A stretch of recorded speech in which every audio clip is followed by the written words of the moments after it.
And hello, movie lovers. So, I actually have some very good friends of mine. I actually have my co host Rossi here with me. I also have Jamie Lee from In the Front Row. I also have my boy Anthony from ACS Universe. And I also have Tomeka coming in a few minutes. We also do another thing I want to mention is Alex wasn't able to make it and Don wasn't able to make it, but they'll probably be back for next week's episode for episode 4. But, anyways, guys, I hope you guys enjoy our segment of episode 3 of Long, Long Time. So let's go ahead. Let's get this party started.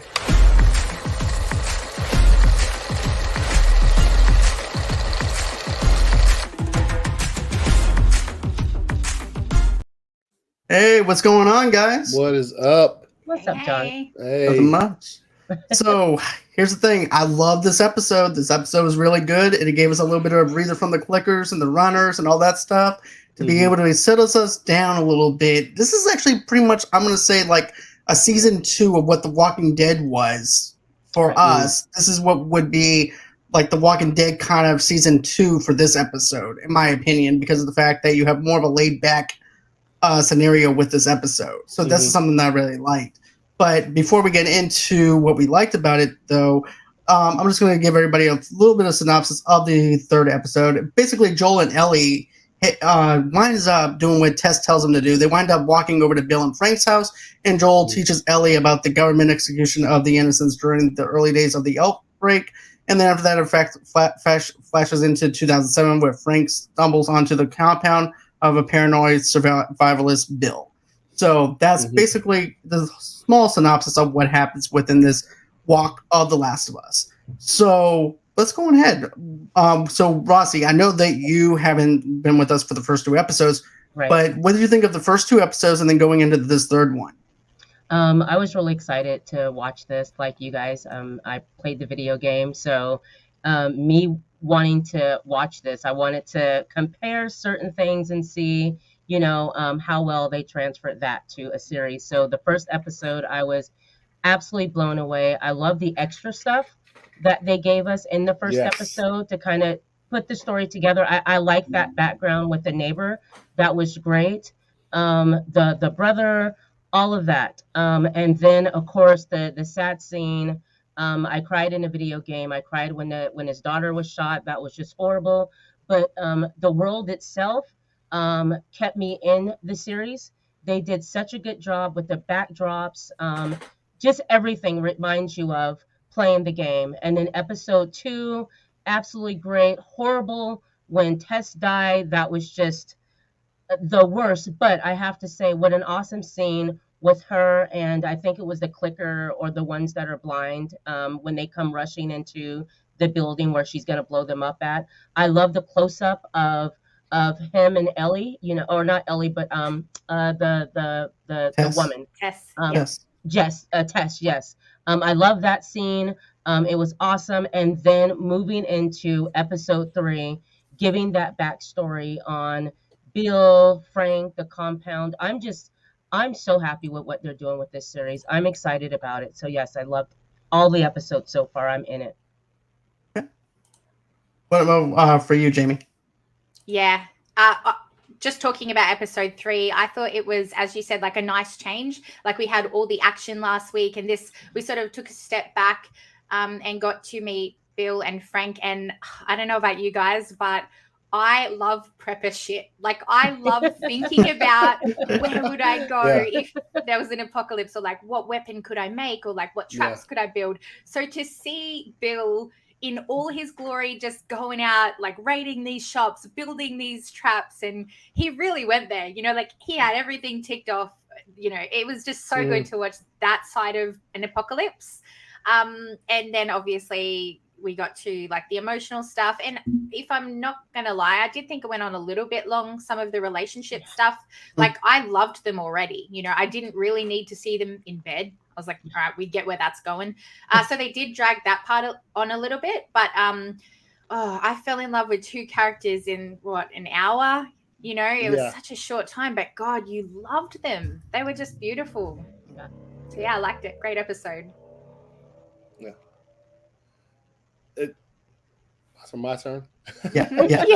I'm done. You good.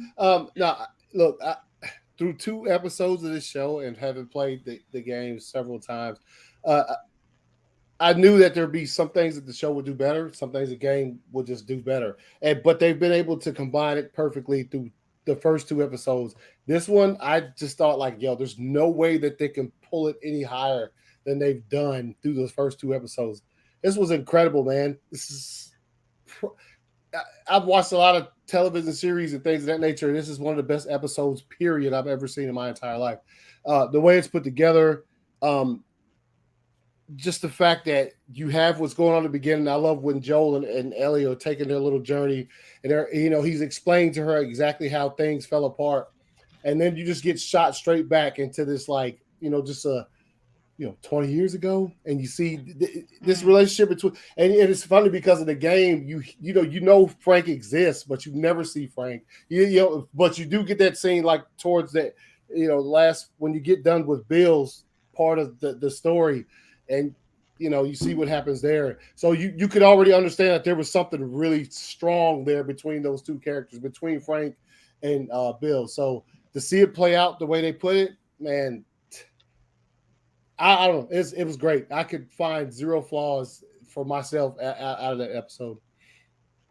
Same here, because I really enjoyed this episode and seeing Bill and then them establishing Bill as a character versus us, who was basically just a side story that you actually just get through. Right. And then they established the character in his context, and I think it actually works for this episode. And the thing that I really liked was when you wind up seeing Bill inside the bunker, and he's watching the military people. He goes, "No, not today, commandos, not today." And he goes on ahead, goes over to the people's houses, and then he goes over to Home Depot, raids Home Depot, goes, "Well, electricity goes out." He goes, "Well, that was fast." And then he goes over to the electricity place, gets the generators, and not get a home style regenerator, but he winds up getting a factory, like, I'm talking about industrial generator to keep things going. And I thought it actually makes sense. I thought this episode was funny at the very beginning of it, and then whenever you meet up with Frank and he falls in the hole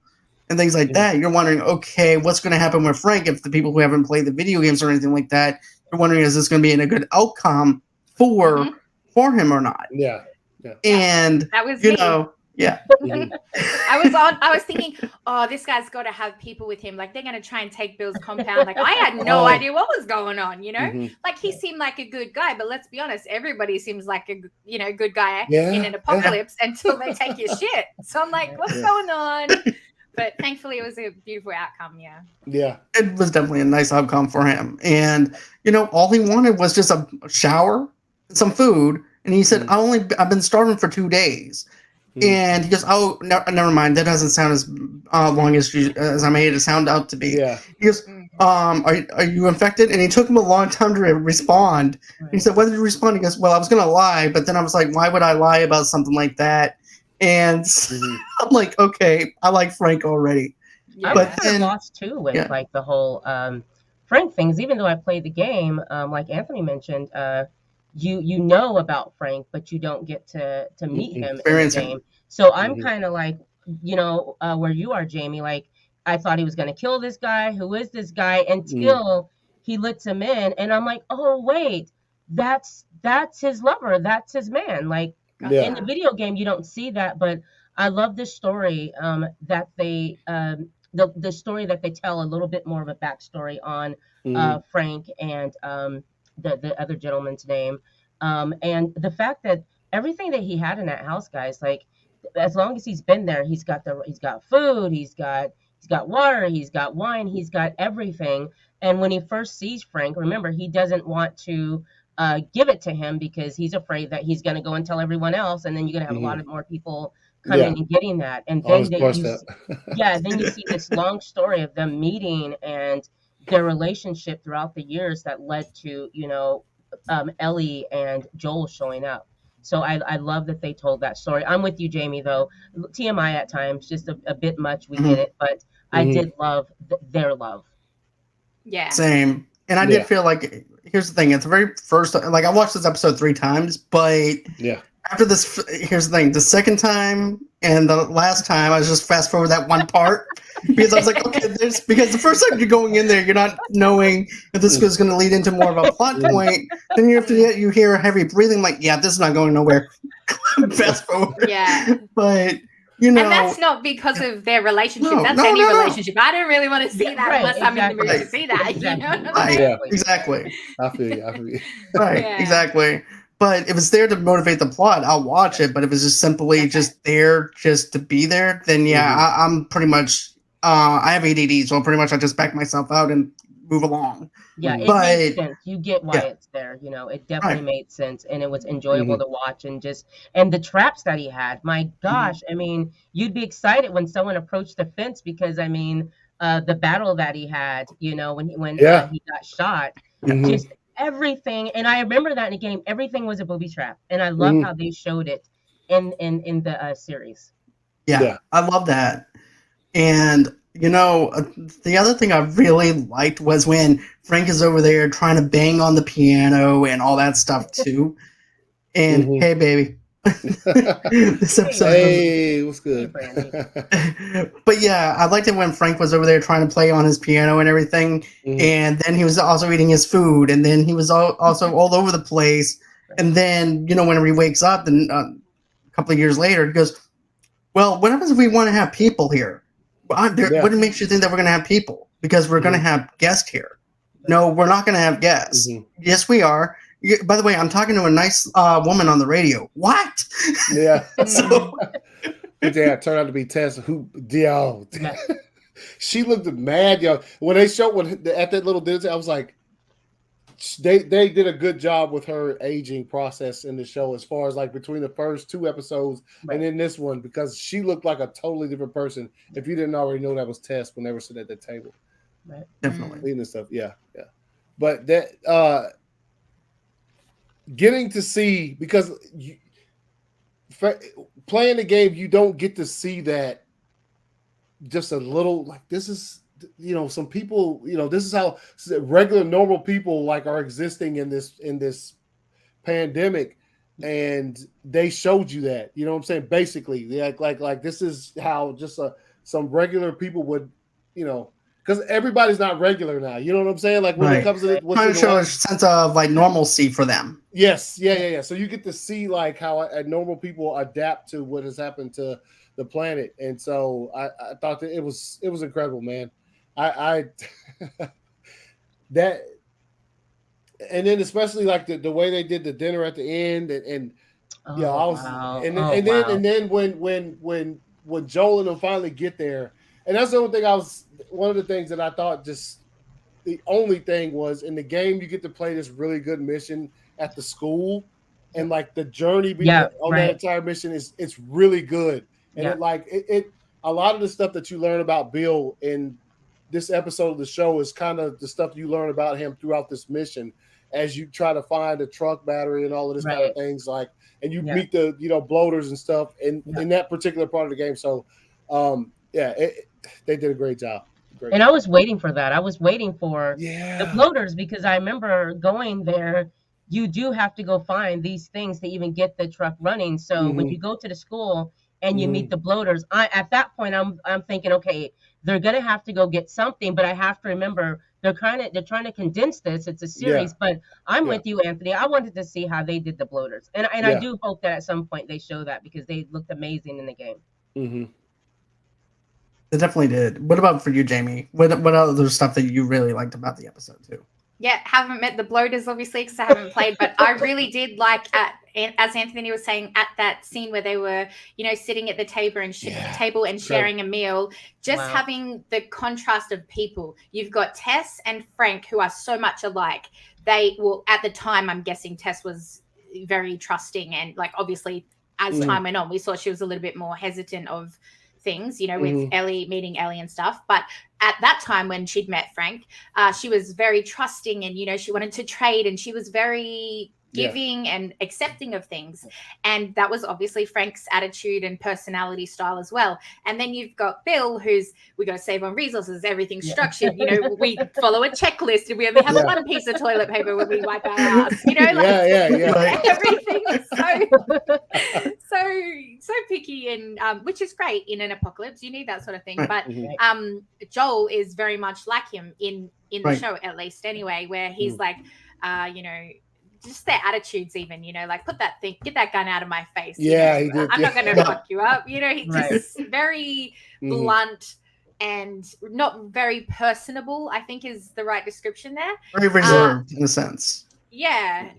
And not as trusting, obviously. But then when he leaves, you know, just that honesty of him saying, your walls are going to break, the fence is going to rust. Yeah. Like, he was spitting facts to him out of respect. He wasn't saying, oh, I want to take this place because I can build this up and I can do this. He's just saying, look, mate, you think you're great, but this is going to happen. This is going to happen. And I thought that was a cool scene, you know, that they were so alike and then so different to Tess and Frank at the same time. That's cool. And I like how he just builds just like, we'll be all right. I guess you could say they ended up being all right, even though they did get attacked by raiders, and you saw how that entire scene played out. Man, that's that, and also not just seeing like the ordinary people there, but like in that 20-year span, seeing how someone would progress, you know what I'm saying, in age. And the aging was perfect for them too, though. Gonna say that, they did Sorry, a great Russ. job. No, I was just thinking that the way that they aged them, it was awesome to see them age like that, and that final dinner that they're having. I didn't know that the bottle was spiked. You know, I didn't know that. You know, I didn't know that. So I'm thinking, okay, well, they never show that they were gonna kill, you know, the guy in the game, but you know he's gonna be gone. So the way that they showed them having that dinner and all that was just so sad. And you didn't realize that he also drank it. But the aging, yes, they did a great job. And also the colors. Hi, Tomeka. Hey, sorry. And also the colors that they had. The bright pinks and the just a palette of colors that they use for the clickers or the foliage. I love that because you see those colors in a game. Those are just little things that I caught. I really like that. Tomeka, what were some of the things that you liked about episode 3? Okay. Well, first I was late. I was doing my taxes. You good? Hey, you good? I concentrate now. But I like Nick Offerman anyway. So it just seemed like he was in his element, chopping trees down, saying "F you" to the government. I'm not going out like that. And it was really smart. And I was like, dang. It's possible to sustain yourself like that. You don't have to go to those camps that. Right. Well, look what happens when you did go to the camps. You know what I mean? Like sometimes you weren't even infected, and just because it was overloaded, the government are like, "See you later." Like that flashback scene alone was so upsetting. Just to know there was nothing wrong with these people. There was purely just too many in the population. I'll tell you what. The part where Ellie winds up seeing the clothes on the ground, there's bones, and then he goes into the victims who they actually were. That was mind-boggling for me to actually see that. You know what I mean? Yeah. You saw the baby blanket. Seeing that in the flashback, and then you remember because they focus on that blanket, and then when you go to the flashback and you see the baby, you realize, oh my God, like they killed all of them. For no reason.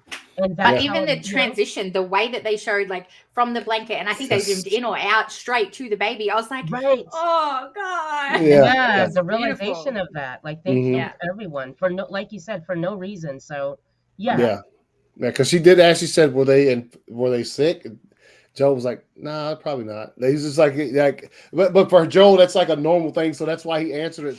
She asked the question very concerned, like, were they sick? And he just probably not, because you know what I mean? Because he's seen it before.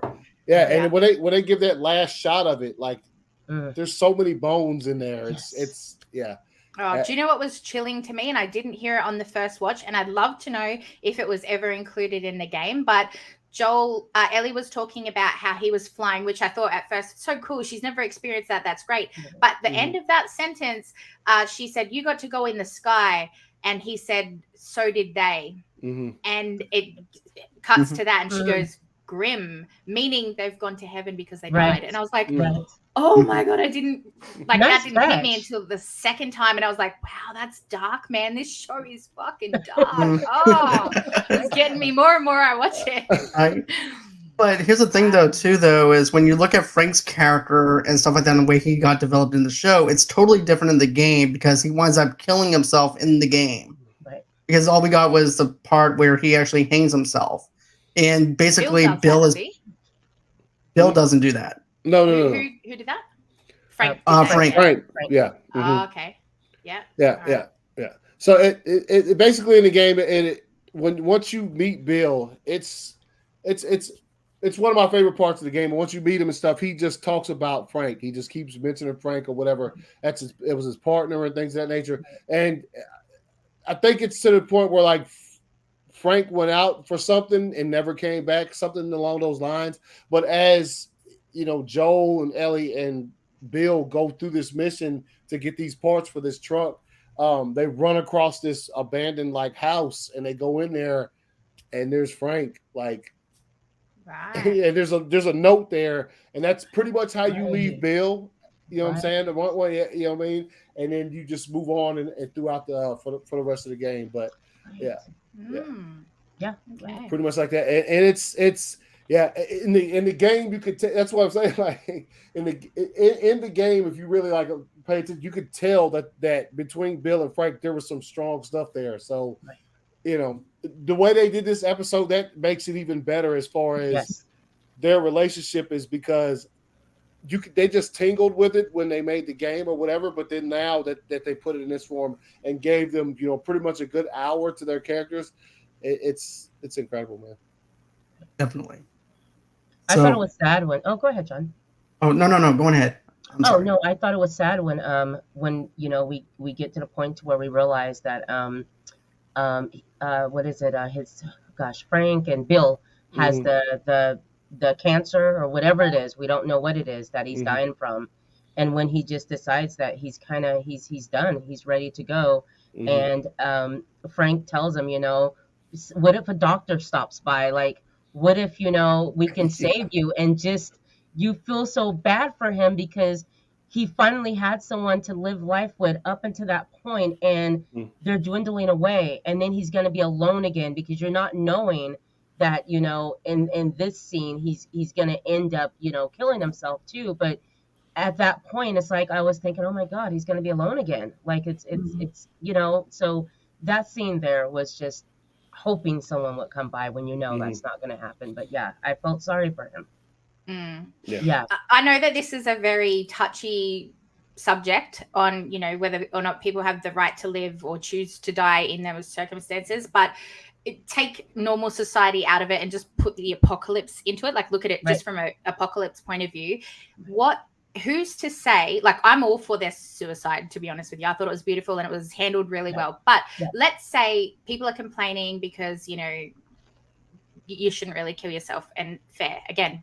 But let's again look at it just in that context. If Frank is chair-ridden, bedridden, whatever, he can't do anything for himself because of MS or Parkinson's or whatever it was, as you said. Let's say something happened to Bill and Bill died. Bill became a walker. Right. How does Frank survive? How can he do anything for himself? What if natural causes killed Bill and Frank's there by himself? So the death in those circumstances, that's totally acceptable in my opinion. And as I said, the way that they handled that was so beautiful. Like it was just upsetting. And the way that he said, I've lived my life, I've loved, and he has. What can he do for himself now? You know, they have lived a beautiful life together and he doesn't want to continue and become what he's looking at on the outside the walls, you know? Yeah, I agree with you on that. I think I'm with you. What else? What would have happened if he would have lived and the other died? So the way that they did that was beautiful because taking them both out of it, it made sense. You know, it absolutely made sense. And how Joel and Ellie, you know, come upon them, you know, and never went up in the room, but it made sense to for both of them to be gone. And that room with the window open and the curtains, just the breeze. Yeah, yeah. Yeah, that scene at the end was just wow. It Beautiful. was just a deep episode. You know, It I was. love that. Yeah. You know, the only attack that happened was, you know, because of the fence and the people that came. But other than that, it was a pretty chill episode. Yeah. Yep. Yeah. So you're right about that, Anthony. It Yeah. definitely was. And I'll let Anthony go first. And then after that, I can.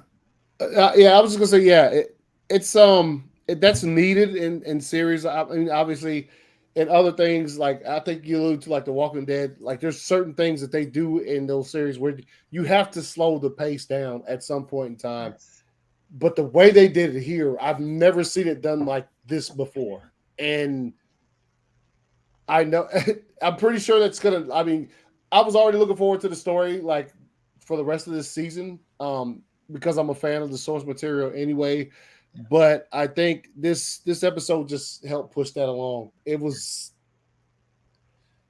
I've never seen, like, you know what I mean? Like, I've never seen a series or even a movie that's based on something like a apocalyptic sort of source material and have something like this just right, almost slap dab in the middle of it, and say, hold up. Take a look at this. Right. This is, you know what I mean? And it slowed everything down without slowing down the story at all. Yeah. So, Right. You know, Yeah. And that's what I was going to say too, was like this. I was like, oh, this is just a filler episode. I said, but it's a filler episode that moved the plot along. Right. It's not something that was just a standstill to make room for something to happen later on. This was something to keep the plot going. You already have this whole entire situation where you have Joel and Ellie coming over to see Frank and Bill. And, you know, Joel is probably halfway excited because he hasn't seen Bill in a long time. So therefore, he's getting to see his friend for the very first time in a long time. So then you have Ellie, who has this mystery element of wondering what these two people are like. Right. And then while that's happening, and he's dwelling on his past, and then you have Ellie, who's dwelling on the future of what these people are like. And then you go into the past of the way that they met up with Tess, the way they met up with Joel, and then them getting married, and then them dying together. To me, honest with you, that actually made sense, because why would you want to die by yourself Right. at the age that you are in this apocalyptic world? Either way it goes, you would die anyways, because you're dying of being heartbroken over the person that was lost. And I like how he said, and this time, this is not going to be like this Romeo and Juliet kind of story where one person is going to die. It's going to be two people. It's going to be you and I. Right. And I really like that. And I also like the little subtleness of this whole entire thing too, where you have this one part where you see Ellie and them come in, and then you still see the room being the way it was when they died. Yeah. Still see the food being on the table because no one's there to clean after them. There's no CSI. There's nothing there. Just remnants of them being there. Yeah. And then I like how respectful Joel was. It wasn't the fact that he was trying to look out for Ellie, not telling her to go upstairs. Right. He was being respectful to Bill's wishes, saying, look, man, I'll give you the key to my truck. Go ahead and do what you need to do. And I like how he puts it in this perspective, though, too. They are both caregivers, in a sense, where how he was a caregiver towards Frank, and then he's showing kindness towards Frank. Then you also have this other thing where now Joel is a caregiver, in a sense, for Ellie, as someone that's watching over Ellie.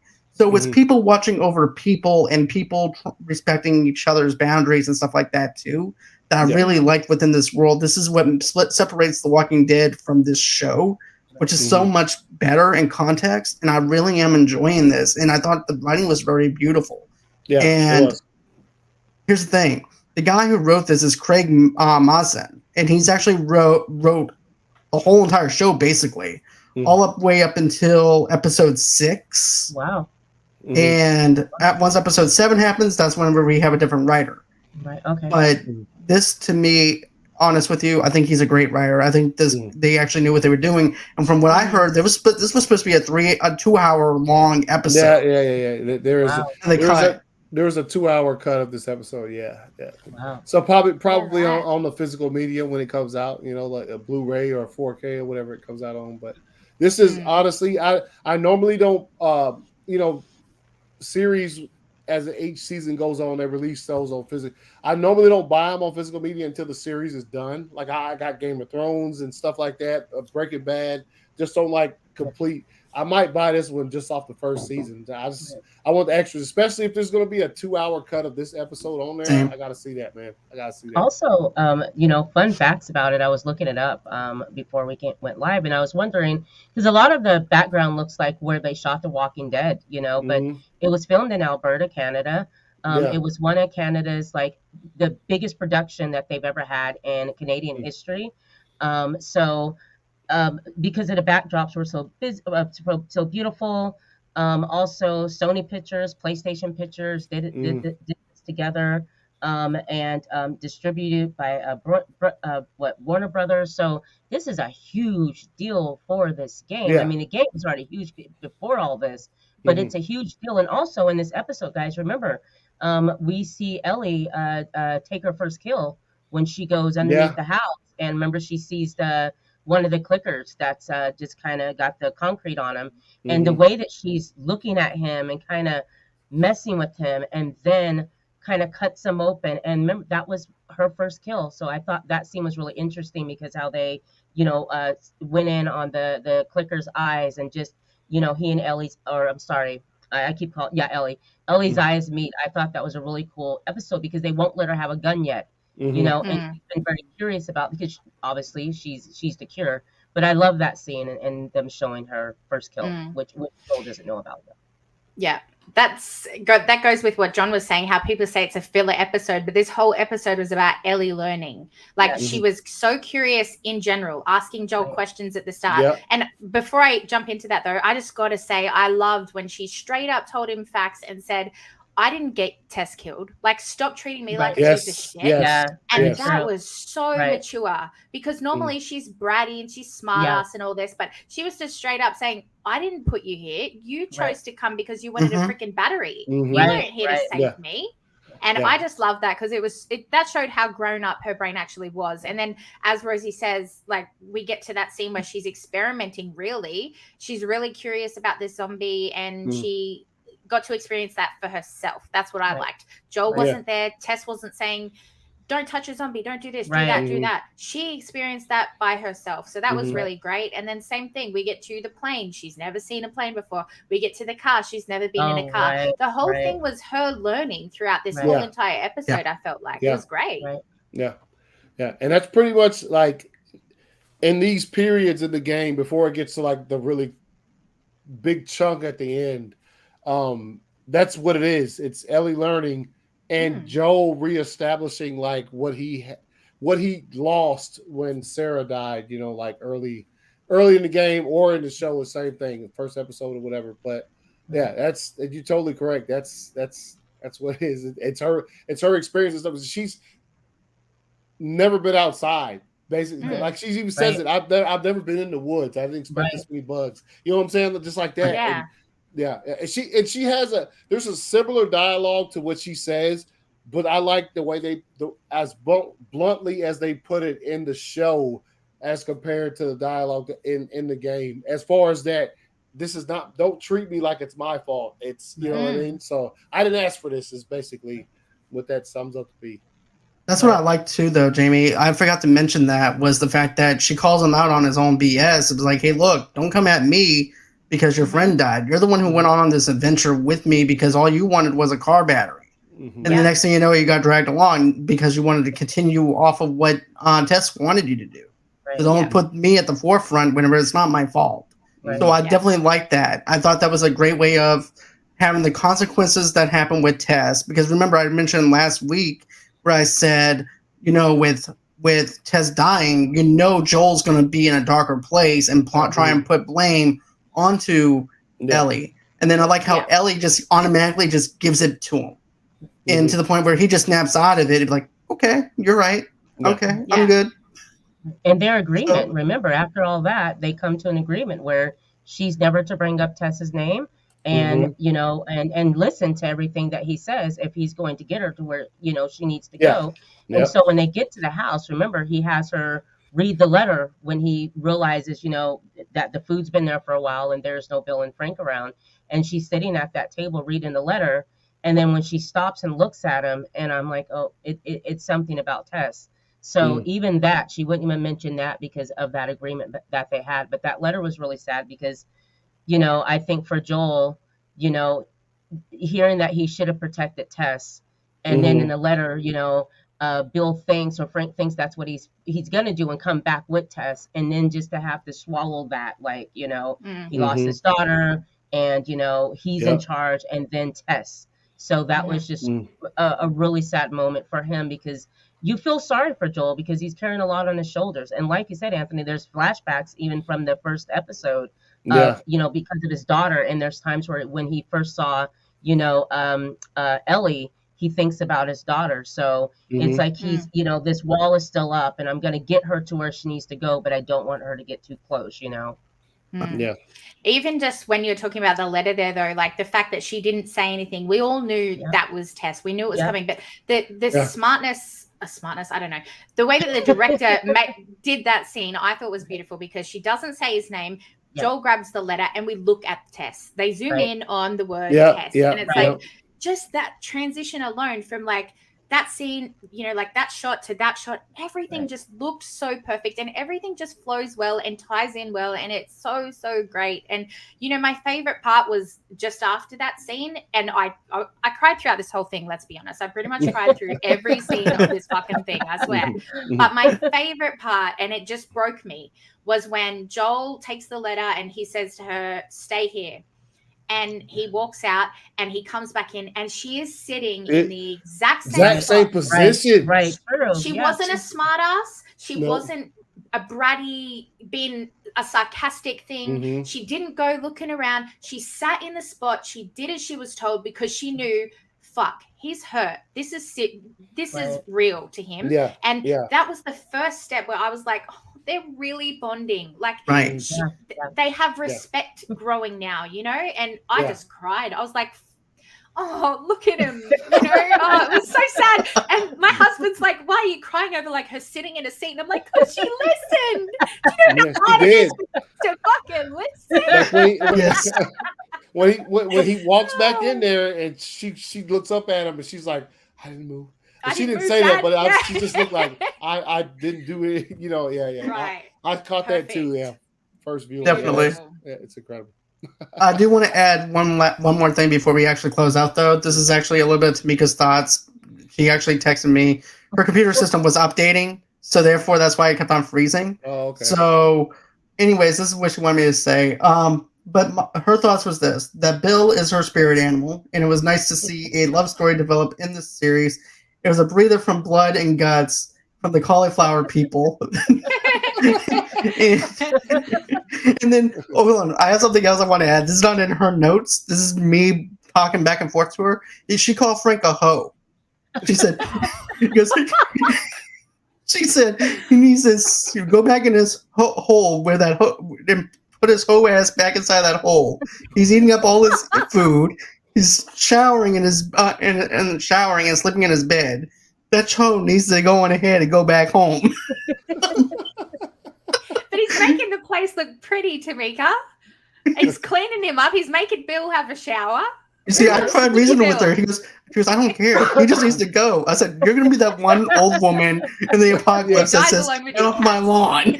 Yeah. Right. She's going to hold a shotgun to somebody, get off my property. Yeah, for real. Oh, Tomeka. Oh, man. Let's see. Your friend says, she listened when my own kids would listen. Right? It's a big deal. No, you got it. Yeah. Right? But guys, this is going to be it as far as this episode goes. I know this is a little bit shorter, but it's also a great episode. I think stopping it right here is actually a perfect way to go about it, because we're going to be going to Pittsburgh. Well, I'm not going to Pittsburgh, but we're going to Pittsburgh with this show, because that's where Ellie and Joel are going to be going. Mm-hmm. So I can't wait to see the adventures that they're going to have on that. And it's going to be interesting to see how Jamie handles the road trip to Pittsburgh with them. So this is going to be very exciting. Okay. Yeah. I'm excited. it's the little clips I saw in next episode. I was like, "Yo, this is gonna be dope," because that's one of my favorite parts of the game. Me too. So my other question for you guys is there anything else that's special for you guys on your channels or anything like that you want to plug at all? Because I know that, Anthony, you have your football thing that's about to be wrapping up soon, though, too, right? Yeah, we got a couple more episodes because there's only one game left in the season. Right. So then we'll be back in September. But yeah, Tuesday, 7:00 p.m. Yeah, pretty much. And then I got 4 Nerds on Thursdays at 7:30 p.m. So there you go. What about for you, Jamie? Yeah, I've got my weekly live stream on the weekend with Tyrone this week. And we discuss movie and TV show entertainment. Obviously, Monday, I think it was, we had the big drops from DC talking about their new slate. So we're pretty much going to be covering everything DC on this weekend's episode. And then I just did a review of Shotgun Wedding, the latest rom-com, if you could call it that, with Jennifer Lopez. So that's coming out on my TV. All right. Not a fun one, guys. I'm very nasty, but that's what's coming. By the way, I have that for my add to later in my playlist, so I'm going to be watching that soon. No, I need to see you, raunchy. That's why I need to see you, because I'll save you the 2 hours, John. Take it off. Wow, that bad. Yeah, it's pretty terrible. Really? It's like okay. a wannabe Die Hard with but as a wedding, and you've got Jennifer Lopez, who's like 50, and she's trying to be like 20. Oh no! Oh man! Okay. Great cast, terrible movie. Wow! Thanks Let's for hear. giving me time. So Friday, I actually have a guest coming on, but tomorrow Alex is going to be on the show with me talking about doing a review from the 1993's Mortal Kombat, which is my childhood, which is probably Anthony's childhood though too. Yeah, the movie's dope. So we're going to be reviewing that one, and then on Friday, I actually have the producers from this other film festival that Rossi and I and Alex is going to be a part of. And matter of fact, he's actually one of the co-founders for the Holly Shorts Film Festival, and I'm supposed to be talking with both of the producers, Theo, and also the other person that's also the co-producer. So we're going to be doing that on Friday at 8 o'clock Central Time, 9 o'clock Eastern Time for that one. So that's everything that's happening here at Movie Lovers Unite, but also, too, I think Saturday we might actually do a DC show talking about everything with James Gunn as well. I don't know yet. We're just going to have to see, but that's everything. But, Rossi, do you have anything for your show and stuff? Yes. Wednesday, I'm going to have Quentin Harris on, who is a director, writer, producer, all that. We're going to talk to him about him, but also we're going to talk about the movie Think Like a Man. Since it's February, so, some of the rom-coms. So we'll be talking about that. And also, John and I will be live next week. We're going to do the final episode of Let the Right One In, episode 10. Can't wait. What a great series. We've had a great time reviewing that. So I'm looking forward to you telling me what you think, John. Okay, and I can't wait to actually talk to you about that, because I'm going to be watching that as soon as we get off here, because it's expiring today. So I'm going to yes, it's actually expiring today. So I have to actually watch the show tonight. Okay. All right. So, all right, guys. Well, I do appreciate you, Jamie, for coming in to do this show with me, this after show. This means so much to me. Same thing with you, Anthony. Thank you. Blast, man. All right. Thanks for having us. It's great having you guys. All right. Always until next time. Bye-bye. Bye, guys.